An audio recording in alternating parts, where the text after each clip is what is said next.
പിന്നെ ഏതെങ്കിലും ഒരു പെൺകൊച്ചുകൾ എന്നെ കുറിച്ച് മോശം പറയുകയാണ്, കേരളത്തിലോ വെളിയിലോ ഉള്ളതായിട്ടോ ഏതെങ്കിലും പെൺകൊച്ചുകൾ ആരെങ്കിലും എന്നെ കുറിച്ച് മോശം പറഞ്ഞ ഒരാളാണ് ഞാൻ, കുഴപ്പമില്ല. അല്ല ഇനിയായാലും അങ്ങനെ ആരെങ്കിലും പറയുകയാണെങ്കിൽ ഞാൻ അത് അക്സെപ്റ്റ് ചെയ്യാം. നമ്മൾ ചെയ്യാത്തൊരു കാര്യത്തെ കുറിച്ച് ഇങ്ങനെ മെസ്സേജുകളൊക്കെ വരുമ്പോഴേ നമുക്ക് നല്ല ബുദ്ധിമുട്ടുണ്ടാകും. കാരണം ഇന്നലെ നല്ല ഒരു മാനസികമായിട്ട് ബുദ്ധിമുട്ടുണ്ടായിരുന്നു. പിന്നെ എല്ലാവരുടെയും സപ്പോർട്ട് ഉണ്ടായിരുന്നു, ഇവിടെയുള്ളവരും സപ്പോർട്ട് ഉണ്ട് കേട്ടോ, ഇവിടെയുള്ളവർ സപ്പോർട്ട് ഉണ്ടായിരുന്നു. അതേപോലെ കളക്ടർ മേഡവും ജില്ലാ ജഡ്ജിയും ഒക്കെ വിളിച്ച് പറഞ്ഞ് റെഡിയാക്കിയായിരുന്നു. വിളിച്ച് പറഞ്ഞ് പോലീസ് സ്റ്റേഷനിലേക്ക് വിളിച്ച് പറഞ്ഞ് കേസ് എടുപ്പിക്കായിരുന്നു. അതേപോലെ അതിനൊക്കെ നല്ല സപ്പോർട്ട് തന്നിരുന്നു. ശരിക്കും സംഭവം എന്ന് പറഞ്ഞിട്ടുണ്ടെങ്കിൽ ഇത് ഒരു 3 ദിവസം മുമ്പ് നടക്കുന്ന സംഭവമാണ്. ഞാൻ ഇപ്പോൾ 4-5 ദിവസമായിട്ട് ക്യാമ്പിൽ തന്നെയാണ്. രാവിലെ 6:30 മണി മുതൽ വൈകുന്നേരം 9:30 വരെ ക്യാമ്പിൽ തന്നെയാണ് പ്രവർത്തനം. അപ്പോൾ ജോലി തൽക്കാലത്തിൽ മാറ്റിച്ചിട്ട് ക്യാമ്പിൽ പ്രവർത്തിച്ചുകൊണ്ടിരിക്കുക.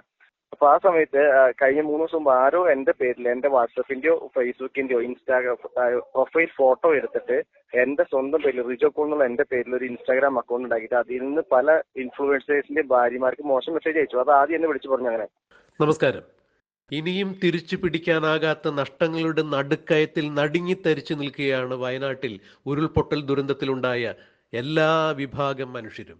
എന്നാൽ മലയാളിക്ക് എങ്ങനെയാണ് ഒരു ദുരന്തമുണ്ടാകുമ്പോൾ ഒരുമിച്ച് നിൽക്കാൻ സാധിക്കുക, തൻ്റെ സഹജീവികളുടെ ദുരന്തത്തിൽ എങ്ങനെയാണ് ചേർന്ന് നിൽക്കാൻ സാധിക്കുക, ഇത് കണ്ടറിഞ്ഞ ഒരു നിമിഷം കൂടി തന്നെയാണ്, അല്ലെങ്കിൽ ദിവസങ്ങൾ കൂടി തന്നെയാണ് വയനാട്ടിൽ ഇപ്പോൾ നാം കണ്ടതും. മലയാളിയുടെ ആ ഒത്തൊരുമ എപ്പോഴും എടുത്തു പറയേണ്ടതാണ്. മുൻപ് പ്രളയവും കോവിഡും പോലുള്ള മഹാദുരന്തങ്ങൾ ഉണ്ടായപ്പോഴും നമ്മൾ നമ്മുടെ സഹജീവികളോട് ഒരുമിച്ച് നിന്നു. ദീനാനുകമ്പയോടുകൂടി ജീവകാരുണ്യ പ്രവർത്തനത്തിൽ എല്ലാവരും ഏർപ്പെട്ടു. അതായത് എൻ്റെ സഹോദരനാണ്, ഇതെൻ്റെ സഹജീവിയാണ് എന്നുള്ള ഏകോദര സാഹോദര്യ ഭാവനയോടുകൂടി തന്നെ എല്ലാവരും ഒത്തൊരുമിച്ച് നിന്ന് പ്രവർത്തിച്ചാണ് നമ്മൾ അത്തരം ദുരന്തമുഖങ്ങളെ അതിജീവിച്ചത്, മഹാദുരന്തങ്ങളെ അതിജീവിച്ച് ഇന്നിങ്ങോട്ട് ഇവിടെ വരെ എത്തിയത്. എന്നാൽ പ്രകൃതിയുടെ താണ്ഡവത്തിൽ സർവ്വവും നഷ്ടപ്പെട്ട് വയനാട്ടിൽ വിറങ്ങലിച്ച് നിൽക്കുന്ന മനുഷ്യർക്ക് സഹായം എത്തിക്കുന്ന ഒരു വിഭാഗം ആളുകൾക്കിടയിൽ ചില പുഴുക്കുത്തുകളെങ്കിലും ഉണ്ട്, അല്ലെങ്കിൽ ചില ഞരമ്പ് രോഗികളെങ്കിലും ഉണ്ട് എന്നുള്ളതാണ് കഴിഞ്ഞ കുറേ മണിക്കൂറുകൾക്ക് മുമ്പ് നാം കണ്ടറിഞ്ഞത്. വയനാട്ടിൽ ഉരുൾപൊട്ടലിൽ സർവ്വതും നഷ്ടപ്പെട്ട് ഉറ്റവരെയും ഉടയവരെയും ജീവിത സമ്പാദ്യവും നഷ്ടപ്പെട്ട് ഒന്നുമില്ലാതെ ഉടുതുണിക്കും മറുതുണിയില്ലാതെ നിൽക്കുന്ന ആളുകളെ പുനരധിവസിപ്പിക്കുന്ന കൽപ്പറ്റ ക്യാമ്പിൽ സന്നദ്ധ പ്രവർത്തനം നടത്തുകയാണ് റിജോ പോൾ എന്ന എറണാകുളം ജില്ലയിലെ അങ്കമാലി കാലടിയിൽ താമസിക്കുന്ന ഒരു ചെറുപ്പക്കാരൻ. കൈമെയ് മറന്നുകൊണ്ട് തന്നെയാണ് ദുരിതാശ്വാസ പ്രവർത്തനത്തിൽ, സന്നദ്ധ പ്രവർത്തനത്തിൽ റിജോ വയനാട്ടിൽ പ്രവർത്തിച്ചു കൊണ്ടിരിക്കുന്നത്. എന്നാൽ റിജോയുടെ FB പേജിലെയോ അതോ വാട്സപ്പിലെയോ പ്രൊഫൈൽ പിക്ചർ അടിച്ചു മാറ്റിക്കൊണ്ട് അതിൽ ഒരു കൃത്രിമ അക്കൗണ്ട് തുടങ്ങിക്കൊണ്ട് അതിൽ നിന്നും ചില അശ്ലീല സന്ദേശങ്ങളാണ് ഇപ്പോൾ ദുരന്തമുഖത്ത് എത്തിക്കൊണ്ടിരിക്കുന്നത്. കേരളം മുഴുവൻ വൈറലായിക്കൊണ്ടിരിക്കുന്ന ഒരു സന്ദേശം ആ പേജിലൂടെ ആരോ ഞരമ്പ് രോഗികൾ ക്രിയേറ്റ് ചെയ്തിരിക്കുന്നത്. വയനാട്ടിൽ സർവ്വവും നഷ്ടപ്പെട്ട, വീട് നഷ്ടപ്പെട്ട ആളുകൾക്ക് ഞാൻ താമസ സൗകര്യം ഒരുക്കാം, സ്ത്രീകൾക്ക് അല്ലെങ്കിൽ പെണ്ണുങ്ങൾക്ക് എൻ്റെ കൂടെ താമസിക്കാം, എന്നോട് സഹകരിക്കണം, എൻ്റെ കൂടെ കിടന്നു തരണം എന്നുള്ള തരത്തിലുള്ള വളരെ അശ്ലീലാത്മകമായ ഒരു സന്ദേശമാണ് റിജോ പോളിൻ്റെ പ്രൊഫൈൽ പിക്ചറും വച്ചുകൊണ്ട് പ്രചരിക്കുന്നത്.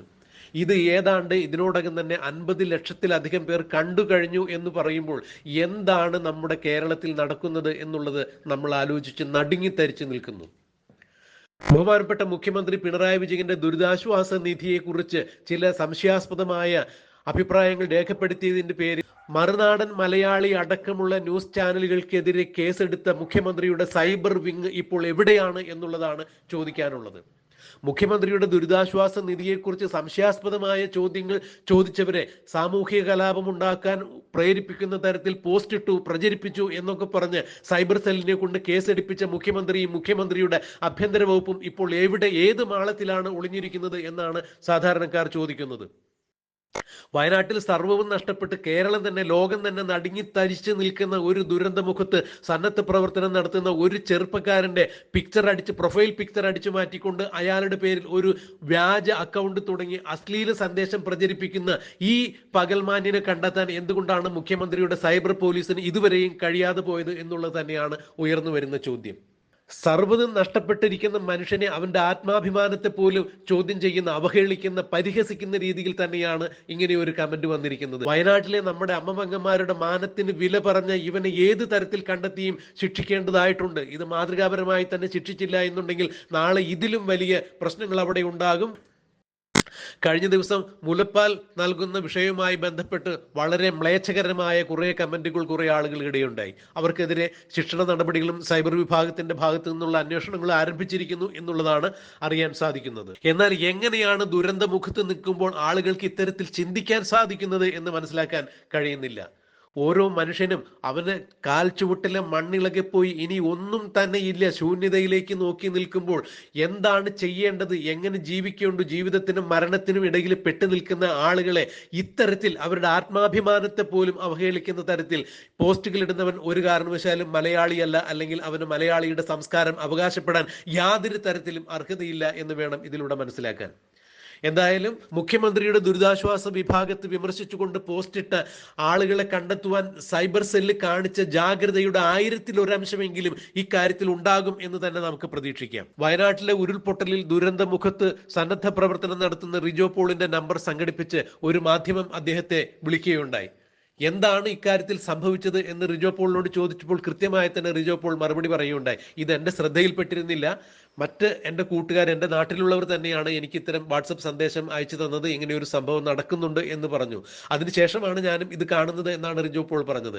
എന്തായാലും ഈ കൽപ്പറ്റ ഭാഗത്തുള്ള ആരെങ്കിലും ആയിരിക്കും ഇങ്ങനെ ചെയ്തത്, പരിചയക്കാരെങ്കിലും ആയിരിക്കും. എന്താണ് ഇതിന്റെ ഉദ്ദേശം എന്ന് എനിക്കറിയില്ല, എങ്കിലും അത് കണ്ടെത്തേണ്ടതുണ്ട്. അങ്ങനെ ആരാണ് ഇത്തരത്തിലൊരു അശ്ലീലകരമായ പോസ്റ്റ് ഇട്ടത്, സാമാന്യ മര്യാദയ്ക്കും യുക്തിക്കും നിരക്കാത്ത, സംസ്കാരത്തിനും നിരക്കാത്ത ഇങ്ങനെ ഒരു പോസ്റ്റ് ഇട്ട ആളെ തീർച്ചയായും കണ്ടെത്തേണ്ടതുണ്ട്. എന്താണ് അയാളെ അതിന് പ്രേരിപ്പിച്ച കാരണം എന്നുകൂടി എനിക്ക് അറിയേണ്ടതുണ്ട് എന്ന് തന്നെയാണ് റിജോ മാധ്യമത്തിനോട് പറഞ്ഞത്. നമ്മുടെ സംസ്കാരം എവിടെ എത്തി നിൽക്കുന്നു എന്നുള്ളതാണ്. സാക്ഷരതയിൽ 1-ാം സ്ഥാനത്ത് നിൽക്കുന്ന ഇന്ത്യയിലെ സംസ്ഥാനം എന്ന് പറയുന്ന കേരളത്തിലാണ് ഇത്തരത്തിൽ ദുരന്തമുഖത്ത് നിൽക്കുമ്പോൾ ലൈംഗിക ചുവയോടുകൂടി, അശ്ലീല ചുവയോടുകൂടി ഒരു സന്ദേശം ഇട്ടിരിക്കുന്നത് എന്ന് പറയുമ്പോൾ എത്രത്തോളം ഞരമ്പ് രോഗിയാണ് ഇതിട്ടിരിക്കുന്നവൻ എന്നാണ് മനസ്സിലാക്കേണ്ടത്. ഇതിനൊക്കെയാണ് നമ്മൾ മാതൃകാപരമായി ശിക്ഷ കൊടുക്കേണ്ടത്. ഇത്തരം കാര്യങ്ങൾ ചെയ്യുന്നവരെ കണ്ടുപിടിക്കുന്നതിനാണ് നമ്മൾ ജാഗ്രതയോടുകൂടി ഇരിക്കേണ്ടത്. അല്ലാതെ ഭരണകൂടത്തെയോ അല്ലെങ്കിൽ ഭരണകൂടത്തിന്റെ നയവൈകല്യം വിമർശിക്കുന്ന ആളുകളെ കണ്ടെത്തി ജയിലിൽ അടയ്ക്കുവാനുള്ള ജാഗ്രതയല്ല ഭരണകൂടവും അനുബന്ധ വകുപ്പുകളും കാണിക്കേണ്ടത് എന്ന് തന്നെയാണ് ഇന്നും സോഷ്യൽ മീഡിയയിൽ വന്നുകൊണ്ട് മുഖ്യമന്ത്രിക്കും ആഭ്യന്തര വകുപ്പിനും സൈബർ സെല്ലിനും എതിരെ പൊങ്കാലയിട്ടുകൊണ്ടിരിക്കുന്നത്. എന്താണ് നമ്മുടെ ഈ നാട്ടിൽ നടന്നുകൊണ്ടിരിക്കുന്നത്? ദുരന്തമുഖത്ത് പോലും നിൽക്കുന്ന മനുഷ്യനെ വെറുതെ വിടാതെ അവന്റെ പച്ച മാംസത്തിൽ കൊത്തിവലിക്കുന്ന, അവന്റെ ആത്മാഭിമാനത്തിൽ കൊത്തിവലിക്കുന്ന, മുറിവേറ്റ മനസ്സിനെ വീണ്ടും ഉപ്പ് തേച്ച് വ്രണപ്പെടുത്തുന്ന ഈ പ്രവൃത്തിയെ ഒരു കാരണവശാലും നമുക്ക് അംഗീകരിക്കാൻ സാധിക്കില്ല. ഇതിന് കൃത്യമായ രീതിയിൽ തന്നെ അന്വേഷണ വിഭാഗത്തിന്റെ ഭാഗത്തു നിന്ന് നടപടി ഉണ്ടാകണം, മാതൃകാപരമായി ശിക്ഷയുണ്ടാകണം എന്ന് തന്നെയാണ് നമുക്കും പറയാനുള്ളത് ഒരു മാധ്യമം എന്ന രീതിയിൽ. റിജോ പോളുമായി ഈ വിഷയത്തിൽ ഒരു മാധ്യമം നടത്തിയ ടെലിഫോൺ അഭിമുഖ സംഭാഷണത്തിന്റെ പ്രസക്ത ഭാഗങ്ങൾ നമുക്ക് ഒന്ന് കേൾക്കാം. ശരിക്കും സംഭവം എന്ന് പറഞ്ഞിട്ടുണ്ടെങ്കിൽ ഇത് ഒരു 3 ദിവസം മുമ്പ് നടക്കുന്ന സംഭവമാണ്. ഞാൻ ഇപ്പോൾ 4-5 ദിവസമായിട്ട് ക്യാമ്പിൽ തന്നെയാണ്. രാവിലെ 6:30 മുതൽ വൈകുന്നേരം 9:30 വരെ ക്യാമ്പിൽ തന്നെയാണ് പ്രവർത്തനം. അപ്പോൾ ജോലി തൽക്കാലത്തിൽ മാറ്റിച്ചിട്ട് ക്യാമ്പിൽ പ്രവർത്തിച്ചുകൊണ്ടിരിക്കുക. അപ്പൊ ആ സമയത്ത് കഴിഞ്ഞ 3 ദിവസം മുമ്പ് ആരോ എന്റെ പേരിൽ, എന്റെ വാട്സപ്പിന്റെയോ ഫേസ്ബുക്കിന്റെയോ പ്രൊഫൈൽ ഫോട്ടോ എടുത്തിട്ട് എന്റെ സ്വന്തം പേരിൽ, റിജോ പോൾ എന്നുള്ള എന്റെ പേരിൽ ഒരു ഇൻസ്റ്റാഗ്രാം അക്കൗണ്ട് ഉണ്ടാക്കിയിട്ട് അതിൽ നിന്ന് പല ഇൻഫ്ലുവൻസേഴ്സിന്റെ ഭാര്യമാർക്ക് മോശം മെസ്സേജ് അയച്ചു. അത് ആദ്യം എന്നെ വിളിച്ചു പറഞ്ഞു, ഇങ്ങനെ മെസ്സേജ് അയച്ചിട്ടുണ്ട് എന്ന് വിളിച്ച് പറഞ്ഞവരുണ്ട് കുറെ ആൾക്കാർ. നിങ്ങളാണോ ചോദിച്ചു. ഞാൻ പറഞ്ഞു ഞാനല്ലാന്ന് പറഞ്ഞു. അവർക്ക് മാന്യമായിട്ട് സംസാരിച്ച് ആദ്യം അയച്ചിരുന്നു. അതിനുശേഷം കഴിഞ്ഞ ദിവസം രാവിലെ എന്റെ ഫ്രണ്ട്സും പലരും ഇവിടെ ഉള്ളവരും പലരും എന്നെ കാണിച്ചു ഫേസ്ബുക്കിൽ ഇങ്ങനെ ഒരു സാധനം ലീക്ക് ആവുന്നുണ്ട് എന്ന് പറഞ്ഞുകൊണ്ട്. അപ്പോഴാണ് ഞാൻ അറിയുന്നത് അത് ഇന്നലെ തൊട്ടാണ് ആ സംഭവം നടക്കുന്നത്. ഇന്നലെ രാവിലെ തൊട്ട്. അത് ഇന്നലെ ഉച്ചയായപ്പോഴേക്കും ഒരു 10 ലക്ഷം പേര് കൂടുതൽ കണ്ടിട്ടുണ്ട്. ഒമാനിൽ നിന്ന്, വിദേശ രാജ്യങ്ങളിൽ നിന്ന് ഉള്ള ആൾക്കാർ മലയാളീസാണ് വിളിച്ച് ചോദിക്കുന്നത് സംഭവം എന്താണെന്നുള്ളത് വിളിച്ച് ചോദിക്കുന്നത്. അതെന്റെ ഫേസ്ബുക്ക് ഫോട്ടോയോ വാട്സ്ആപ്പ് പ്രൊഫൈൽ ഫോട്ടോ, ഈ രണ്ടിലേതോ ഒരു ഫോട്ടോ എടുത്തിട്ട് ഫേക്ക് ആയിട്ടുണ്ടാക്കിയ ഒരു ഐഡിന്ന് ആരോ ചെയ്തൊരു പരിപാടിയാണ്. എന്തായാലും വളരെ മോശം മെസ്സേജിലാണ് ഇട്ടിരിക്കുന്ന മെസ്സേജ്. പ്രളയത്തിൽപ്പെട്ട കുട്ടികൾ, പെൺകുട്ടികൾ, ഒറ്റപ്പെട്ടു പോയവരൊക്കെ ഉണ്ടെങ്കിൽ എന്റെ അടുത്ത് കൊണ്ടുവന്നാൽ പൈസ കൊടുക്കാം എന്ന രീതിയിലുള്ള അശ്ലീല വളരെ വൾഗറായിട്ടുള്ള ഇതാണ് ഇട്ടിരിക്കുന്നത്. ഇപ്പൊ പരാതിപ്പെടുക എന്തെങ്കിലും ചെയ്ത് പോലീസ് സൈബർ സെല്ല് പോലീസിൽ പരാതി കൊടുത്തു, FIR ഇട്ടിട്ടുണ്ട്. മുണ്ടക്കയില് ഉണ്ടായിരുന്നോ ദുരന്തത്തിൽപ്പെട്ടവർക്ക് വേണ്ടി? മുണ്ടക്കയിലല്ല. അവരെ മുണ്ടക്കയിലെ ആൾക്കാരെ മാറ്റി പറപ്പിച്ചിരിക്കുന്നതാണ് ഇപ്പൊ കൽപ്പറ്റ ഇവിടെ SKMG സ്കൂളിലുള്ളത്. SKMG സ്കൂളില് അവർ വീട് പോയവർ ഒറ്റപ്പെട്ടു പോയവരൊക്കെ ഇവിടെ ക്യാമ്പിലാണുള്ളത്. അപ്പൊ ആ ക്യാമ്പിലെ കാര്യങ്ങൾ നോക്കുന്ന വോളണ്ടിയറാണ്. ഓക്കെ. ഇപ്പം റിജോ പോൾ എന്തായാലും അവിടെ സന്നദ്ധ പ്രവർത്തനങ്ങൾ നടത്തുന്ന ഒരാളാണ്. അപ്പൊ താങ്കളുടെ തന്നെ ഒരു ഫോട്ടോ വെച്ചിട്ട് ഇത്തരത്തിൽ മോശമായിട്ട് വരുമ്പോഴത്തേക്ക് അത് ഒരു ഭയങ്കര വേദന ഉണ്ടാക്കി കാണും. വീട്ടിൽ നിന്നൊക്കെ ആൾക്കാർ വിളിച്ചിട്ടുണ്ടാവില്ലേ? തീർച്ചയായിട്ടും ഭയങ്കര വേദന ഉണ്ടാക്കിയിരുന്നു. പിന്നെ മാതൃഭൂമി ന്യൂസുകാർ ഓൾറെഡി റിപ്പോർട്ട് ചെയ്തു. ആ റിപ്പോർട്ടൊക്കെ വന്നപ്പോഴാണ് ഞങ്ങളുടെ വീട്ടുകാർക്കൊക്കെ അത് അയച്ചു കൊടുത്തു.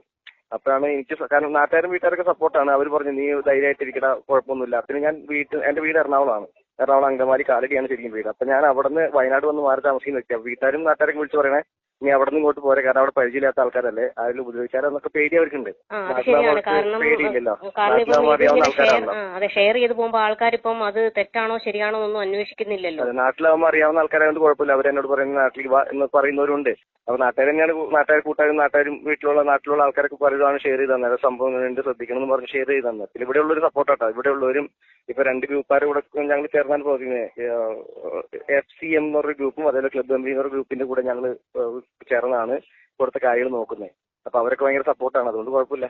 ഇപ്പൊ നമ്മളെ സംബന്ധിച്ച് നമ്മള് ഇപ്പം കേരളം മാത്രമല്ല ലോകമെമ്പാടുള്ള മലയാളികൾ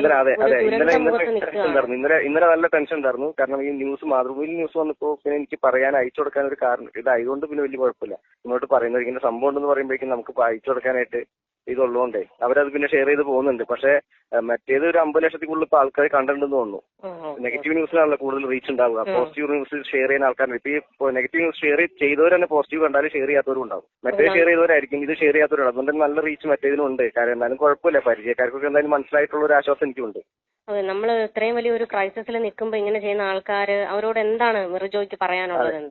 അത് വളരെ മോശമാണ്. സത്യാവസ്ഥ അറിഞ്ഞിട്ട് ഷെയർ ചെയ്യാനാണ് എനിക്ക് പറയാനുള്ളത്. സത്യാവസ്ഥ എന്താണെന്ന് അറിയുക, എന്നിട്ട് എന്ത് കാര്യം ചെയ്യുക. സത്യാവസ്ഥ എന്താണെന്ന് അറിഞ്ഞിട്ട് പിന്നെ ആ മെസ്സേജ് അയക്കാം. മെസ്സേജ് വായിക്കുമ്പോൾ തന്നെ അറിയാം, ഒരു ബുദ്ധിയുള്ള ആരും അതേപോലത്തെ മെസ്സേജ് അയക്കൂല. അങ്ങനെ സംസാരിക്കില്ല. അല്പം ഒരു പേഴ്സണാലിറ്റിയും അല്പം വിവരമുള്ളവരാരും അതേപോലെ മോശമായിട്ട് സംസാരിക്കാൻ.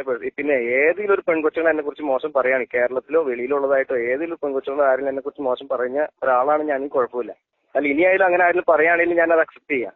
നമ്മൾ ചെയ്യാത്തൊരു കാര്യത്തെ കുറിച്ച് ഇങ്ങനെ മെസ്സേജുകളൊക്കെ വരുമ്പോഴേ നമുക്ക് നല്ല ബുദ്ധിമുട്ടുണ്ടാകും. കാരണം ഇന്നലെ നല്ല ഒരു മാനസികമായിട്ട് ബുദ്ധിമുട്ടുണ്ടായിരുന്നു. പിന്നെ എല്ലാവരും സപ്പോർട്ട് ഉണ്ടായിരുന്നു. ഇവിടെയുള്ളവരും സപ്പോർട്ട് ഉണ്ട് കേട്ടോ. ഇവിടെയുള്ളവർ സപ്പോർട്ട് ഉണ്ടായിരുന്നു. അതേപോലെ കളക്ടർ മേഡവും ജില്ലാ ജഡ്ജിയും ഒക്കെ വിളിച്ച് പറഞ്ഞ് റെഡിയാക്കിയായിരുന്നു. വിളിച്ച് പറഞ്ഞ് പോലീസ് സ്റ്റേഷനിലേക്ക് വിളിച്ച് പറഞ്ഞ് കേസ് എടുപ്പിക്കായിരുന്നു. അതേപോലെ അതിനൊക്കെ നല്ല സപ്പോർട്ട് വന്നിരുന്നു. ഇവിടെയുള്ളവരും നല്ല സപ്പോർട്ടാണ്. ആൾക്കാർ നല്ല സപ്പോർട്ട് ഉള്ളതുകൊണ്ട് വലിയ കുഴപ്പമില്ല. ഇതിപ്പം റിജോയുടെ ഫോട്ടോ, റിജോയെ അങ്ങനെ അറിയാവുന്ന ആൾക്കാർ ആരെങ്കിലും ആയിരിക്കും ഇങ്ങനെ ചെയ്തിട്ടുണ്ടാവുക? അതറിയില്ല. എന്തായാലും വയനാട് കൽപ്പറ്റയുള്ള ആരുമാണ്.